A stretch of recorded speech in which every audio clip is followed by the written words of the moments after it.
Enero de 2026. Nicolás Maduro observa una grieta en la pared blanca de su celda en Brooklyn. No hay aplausos, ni cadenas nacionales, ni fanfarrias militares.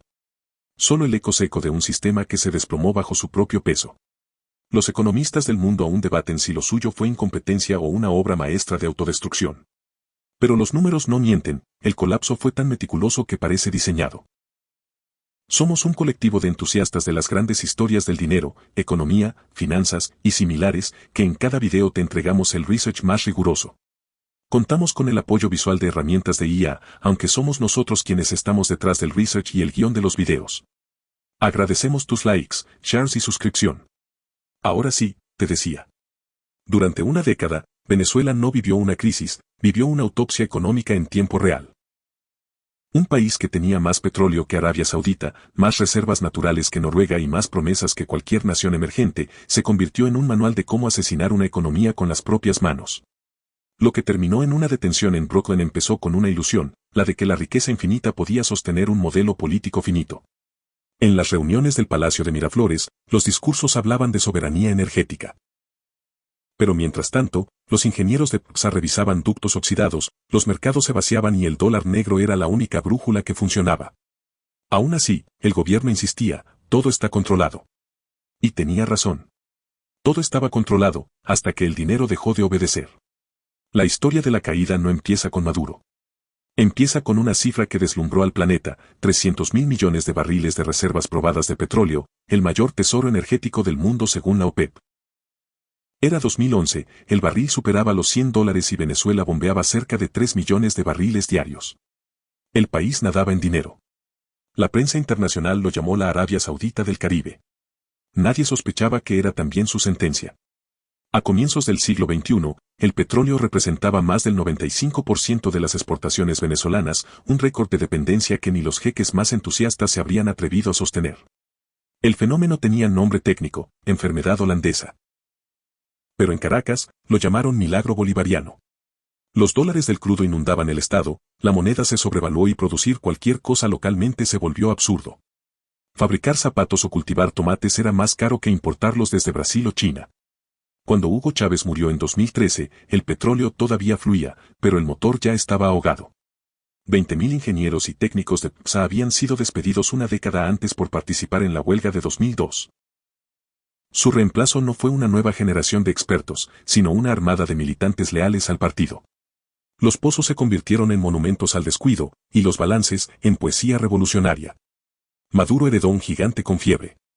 Las bombas de crudo se oxidaban, las refinerías producían menos y las reservas internacionales se drenaban. En lugar de reparar el sistema, el nuevo mandatario convirtió a PSA en un cajero político. Se usaba para financiar campañas, pagar favores militares o importar alimentos subsidiados con sobreprecios delirantes. Cada barril vendido compraba un poco de silencio. Los economistas del Banco Interamericano de Desarrollo advirtieron en 2014 que el modelo era insostenible. Nadie escuchó. La fantasía petrolera se volvió religión. Mientras otros países diversificaban sus ingresos, Venezuela doblegó su suerte a un solo precio, el del crudo. Cuando ese precio cayó, el país entero cayó con él. Y el petróleo, ese oro negro que debía liberar, se convirtió en la trampa más cara de la historia moderna. Cuando el petróleo dejó de llenar las arcas en 2014, la reacción del gobierno no fue recortar gastos, ni ajustar la política fiscal. Fue prender la máquina de imprimir dinero a máxima velocidad. Bolívares por doquier, pero valor, ninguno. La inflación dejó de ser un número y se convirtió en un deporte extremo. 56% en 2013, 180% en 2015, 254% en 2016 y 130.000% en 2018, según estimaciones del FMI y la Asamblea Nacional. Comprar un huevo era como jugar ruleta rusa con tu salario. La gente aprendió rápido que el dinero se derretía en sus manos.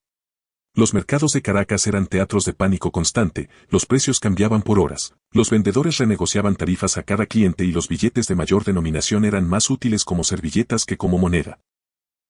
En cuestión de días, una compra simple podía absorber todo el sueldo de un mes.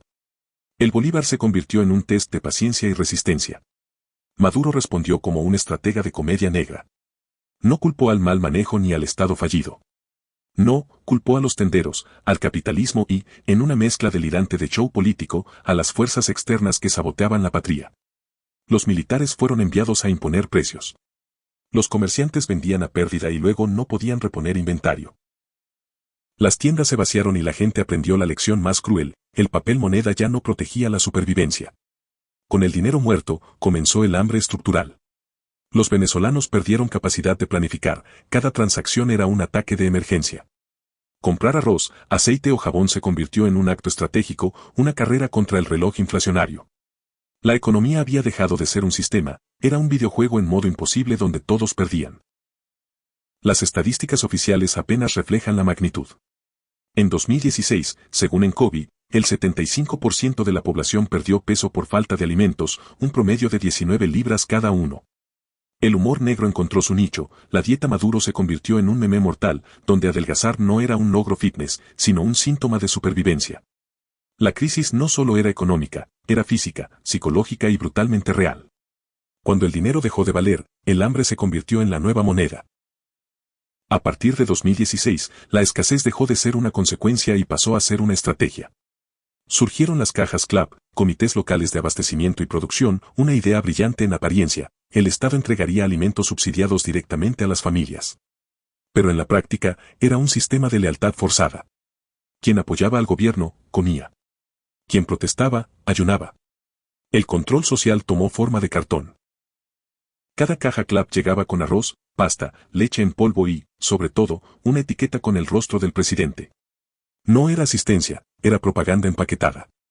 En los barrios opositores, los camiones solían romperse misteriosamente antes de llegar. En los oficialistas, llegaban con música y discursos. El hambre se transformó en un arma electoral y en un muro de contención contra el descontento. Detrás del programa se escondía uno de los esquemas de corrupción más rentables de la década. Empresas fachada en México, Panamá y Turquía vendían productos de baja calidad y valor nutricional casi nulo al Estado venezolano, inflando los precios hasta 10 veces su costo real. El nombre Alex Saab apareció como el operador clave. Mientras millones pasaban hambre, él construía una red de contratos millonarios con dinero público. En 2020 fue arrestado en Cabo Verde y extraditado a Estados Unidos, donde las investigaciones confirmaron lo que los venezolanos ya sabían. La comida era una excusa para el saqueo. Los testimonios recogidos por Reuters y Transparencia Internacional mostraban un patrón: la leche en polvo estaba adulterada, los granos eran de pésima calidad y algunos lotes estaban vencidos. Los niños se desmayaban en las escuelas, los hospitales se llenaban de casos de desnutrición y las familias aprendieron a cocinar lo que hubiera, incluso harina de yuca mezclada con agua sucia. En un país con una de las mayores reservas petroleras del planeta, la gente sobrevivía gracias a trueques y donaciones. Pero la tragedia tenía una ironía cruel: el hambre funcionó. Durante años, el control alimentario mantuvo la estabilidad del régimen.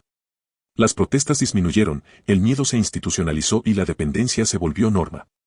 El gobierno había descubierto algo más eficaz que cualquier tanque o policía: un estómago vacío dispuesto a obedecer a cambio de 1 kilo de arroz. Y con ese hallazgo, consolidó una de las dictaduras más resistentes de la región. Cuando la comida se volvió privilegio, millones entendieron que la única salida era literalmente salir. Desde 2014, más de 7,7 millones de venezolanos abandonaron el país, según cifras de la ONU. Un cuarto de la población. Ninguna guerra, ningún terremoto, ninguna invasión, solo economía pura, empujando cuerpos a través de fronteras y selvas. Cada autobús lleno rumbo a Cúcuta era un plebiscito silencioso. Nadie huye de un país que funciona. Los aeropuertos se transformaron en escenas de despedidas infinitas. Las familias se partían en dos: los que se iban a sobrevivir y los que se quedaban a resistir. Ingenieros petroleros terminaban limpiando vidrios en Lima, cirujanos lavando platos en Miami y profesores de física conduciendo taxis en Bogotá. Era el colapso del capital humano, la hemorragia más costosa e irreversible. No se trataba solo de emigrar. Era la fuga del conocimiento que sostenía al país. Los hospitales eran el reflejo del éxodo. Faltaban médicos, enfermeras, anestesiólogos.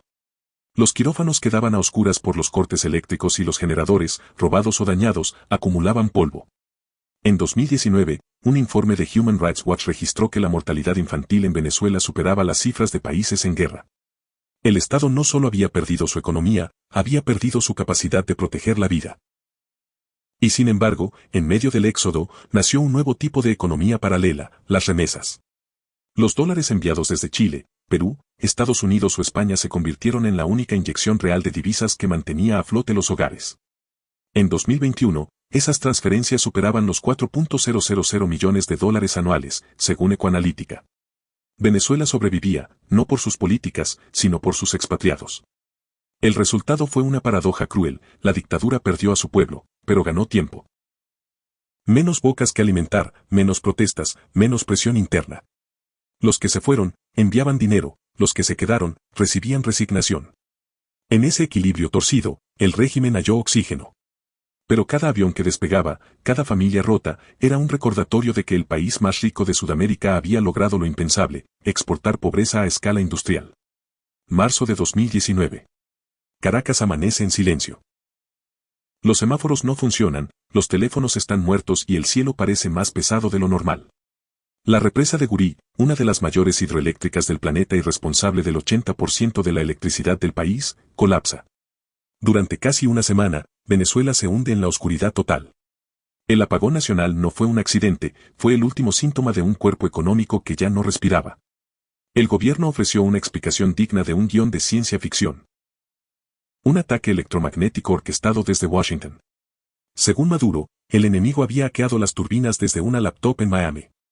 Mientras tanto, los ingenieros, los pocos que quedaban, sabían la verdad: negligencia, robo y desmantelamiento. La red eléctrica se había podrido por dentro, tras años sin mantenimiento ni inversión. Los cables eran reliquias de los años 90 y las subestaciones estaban cubiertas de maleza. La oscuridad no fue solo una metáfora. En los hospitales, las incubadoras neonatal se apagaron. Las máquinas de diálisis dejaron de funcionar. Los médicos, sin luz ni agua, atendían con linternas de celular. Nadie sabe cuántos murieron en esos días, pero las cifras internas de la Federación Médica Venezolana estiman cientos de víctimas indirectas. La electricidad, la base invisible de la civilización, había sido sacrificada por la corrupción.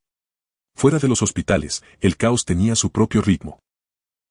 En las calles, multitudes buscaban agua en los ríos contaminados. El Guairé, convertido en cloaca urbana, se volvió fuente improvisada de abastecimiento. La comida en los refrigeradores se pudrió, los cajeros automáticos dejaron de funcionar y las ciudades se parecieron más a escenarios posapocalípticos que a capitales modernas. Los barrios ricos, con generadores, celebraban la resiliencia. Los pobres, sin luz ni agua, improvisaban velas y esperaban. Ese apagón no fue solo un fallo técnico. Fue un símbolo de lo que quedaba del Estado, un esqueleto sin músculo, una república sostenida por la inercia. Cuando las luces volvieron, lo hicieron con un mensaje silencioso: el país podía seguir funcionando sin energía, pero ya no sin resignación. Y así, mientras el resto del mundo hablaba de innovación y energías limpias, Venezuela se convertía en el único país que retrocedía al siglo XIX, con petróleo en el subsuelo y oscuridad sobre la tierra. Cuando el bolívar murió, el dólar ocupó su lugar sin pedir permiso. En 2020, la palabra oficial perdió sentido: las transacciones, los sueldos, las propinas y hasta los sobornos se pagaban en divisa norteamericana. El gobierno, que había jurado enterrar el capitalismo, terminó abrazando su cadáver. Fue el pacto con el diablo: aceptar la moneda del enemigo para seguir respirando. La nueva economía se dividió entre quienes tenían dólares y quienes solo tenían excusas. En Caracas surgieron los bodegones, templos del consumo repentino donde se vendía Nutella, whisky y PlayStation 5 mientras, a unas cuadras, la gente buscaba comida en la basura. Las vitrinas parecían de Miami, pero los billetes seguían oliendo a crisis. La paradoja era perfecta: una economía quebrada con fachada de boutique.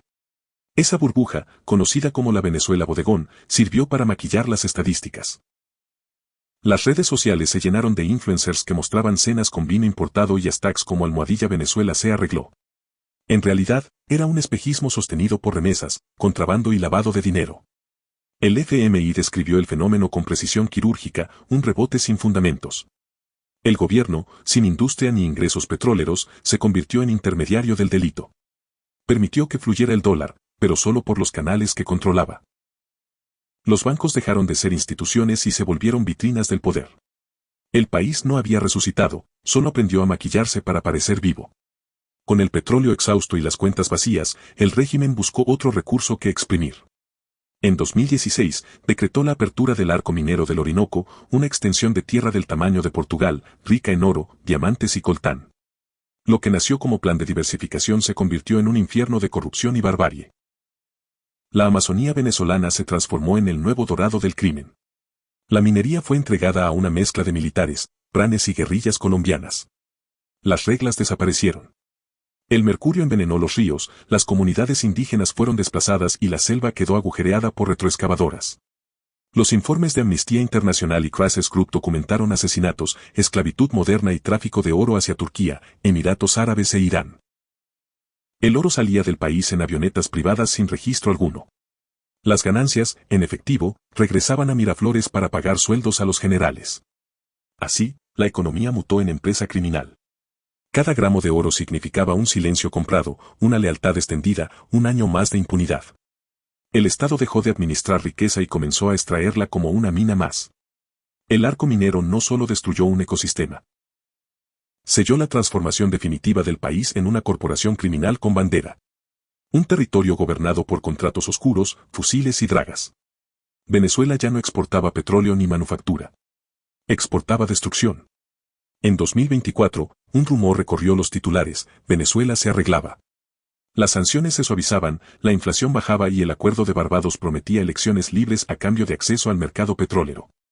Era la última oportunidad de reinsertarse en el mundo. Pero el régimen no sabía vivir sin enemigos. El 28 de julio, día de los comicios, la esperanza se convirtió en fraude. El candidato opositor Edmundo González arrasó en las encuestas, pero el poder no conoce rendición. El Consejo Nacional Electoral anunció otra victoria revolucionaria. Las calles se llenaron de protestas y las embajadas se llenaron de silencio. Estados Unidos y la Unión Europea cancelaron los acuerdos. La licencia de Chevron fue suspendida. El milagro económico se desintegró en días. El error no fue político, fue económico. Maduro había tenido en sus manos una llave dorada: el retorno al mercado internacional, acceso a crédito, inversión y oxígeno financiero. La arrojó al río por orgullo. La desconfianza internacional volvió a cerrar el flujo de dólares y el poco crecimiento logrado se evaporó. La economía no soporta el ego. A partir de entonces, el país volvió a caer en su propio bucle. Sin crédito, sin inversión y con sanciones reforzadas. La trampa de la recuperación se cerró. La línea de tiempo quedó marcada: el día que Venezuela pudo levantarse, su gobierno eligió seguir arrodillado ante sí mismo. Cuando la economía formal murió y la minería no alcanzó, el Estado descubrió su negocio más rentable: la cocaína.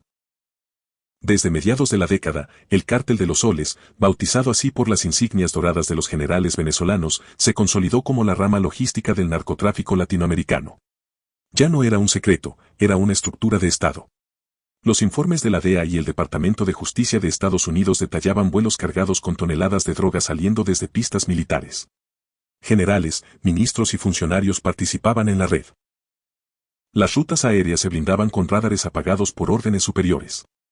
El país que una vez fue potencia petrolera ahora funcionaba como pasarela aérea de cocaína. El problema no era solo moral, era estratégico. Cuando el presidente de una nación tiene una recompensa de $15 millones por su captura, su círculo de confianza se vuelve una bomba de tiempo. Cada guardaespaldas, cada coronel, cada ministro empezaba a preguntarse si valía más su lealtad o su oportunidad de cobrar la recompensa. El poder se llenó de paranoia. Así, el régimen terminó acorralado por su propia economía criminal. Los aliados internacionales se distanciaron, los bancos dejaron de cooperar y los militares comenzaron a hacer cálculos. El gobierno que controló todo por miedo empezó a perderlo todo por dinero. Y como toda empresa sin flujo de caja, estaba al borde de la quiebra final. El 3 de enero de 2026, el reloj político de Venezuela se detuvo. No fue un golpe, ni una invasión extranjera. Fue un cierre contable. Las matemáticas, implacables, terminaron lo que la política no pudo. Los pagos a los altos mandos empezaron a retrasarse. Los maletines con efectivo se hicieron más livianos. Los generales, acostumbrados a obedecer por conveniencia, comprendieron que el negocio había quebrado. La estructura de poder se desmoronó como un edificio sin cimientos. Las minas del Orinoco estaban agotadas, las rutas del narcotráfico bajo vigilancia estadounidense y el flujo de oro se había vuelto impredecible. Los militares ya no temían a Maduro, temían quedarse sin futuro. El incentivo cambió de bando. Y en economía, cuando cambian los incentivos, cambia la lealtad. Esa madrugada, las unidades de operaciones especiales estadounidenses no encontraron resistencia. La operación fue quirúrgica, casi simbólica. Las puertas se abrieron desde dentro. No hubo batalla, solo el eco de un silencio demasiado caro. Maduro fue entregado por los suyos, no por ideología, sino por cálculo. Su captura no fue una derrota política, fue un ajuste de cuentas financiero. El hombre que construyó su poder sobre la idea de control fue derribado por la variable que nunca controló, la escasez. Sin dólares, sin oro, sin confianza, sin miedo. La economía había hecho su trabajo. Lo había desnudado, despojado de su protección y dejado exactamente donde empezó todo, solo frente al costo de sus propias decisiones. La historia registró su caída como un evento geopolítico. Pero los economistas saben que fue, ante todo, una quiebra. En las celdas del poder, las paredes siempre hablan.